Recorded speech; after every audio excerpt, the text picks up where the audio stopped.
Germany's Christian Democratic Union is using its annual meeting to celebrate their leader, the Iron Frau. Angela Merkel looks set to run for a third term as Chancellor in the next year's general elections. And this party congress has been labelled the Merkel Show. We're now joined live by German politician Stefan Verhan. He's also the grandson of Germany's first Chancellor, Konrad Adenauer. Good to have you with us, Stefan.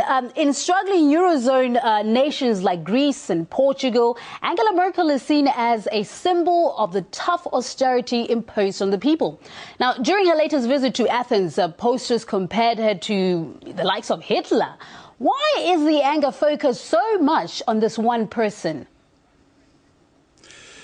Well, because some structural reforms are necessary in these countries, and it's always bad if such reforms are pushed from outside upon the people. It would be much better if the proper government of that country and with the support of the people would come to that conclusion themselves. Then it wouldn't need anybody from the Euro central institutions or from any representative of any country to be taken as a scapegoat. Now, Merkel pushed through millions of euros worth of concessions to Greece and now says Greece's creditors might need to take losses. Is that support for Athens the right move from her?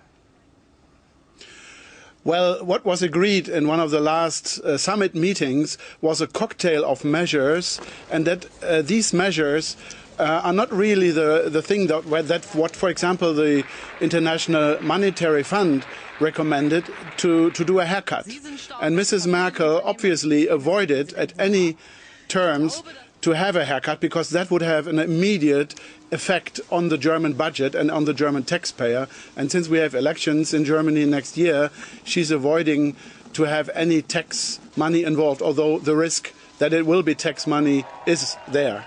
So, despite party losses in recent state elections, Merkel remains pretty popular. A cartoon in a German newspaper depicted her just as her face, as her party's program. How much is that to do with personality over policy? Well, it has a lot to do that in crisis times, people always flock around the strong leaders.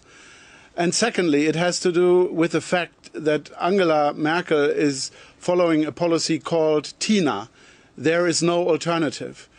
There is neither in the Union, in the Christian Democratic Union, a challenger, nor is there anybody from the opposition so far who is a strong enough personality to really challenge her.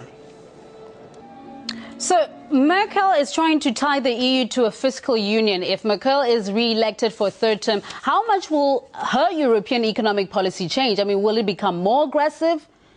She seems to have a lot of weight since she is the most popular person at the moment. Yeah, it will not become more aggressive, but it will be felt more strongly because this fiscal union, which is imposed from a central bureaucratic Brussels, will force the people to accept things that they otherwise wouldn't accept. So it will become, and so governments and parliaments will lose its sovereign budget rights. And that is something coming from a central bureaucratic Brussels is unbelievable for a confederation of states as Europe it is. So if she is re-elected, will she be seeking to firmly establish Germany as the center of Europe politically as well as economically?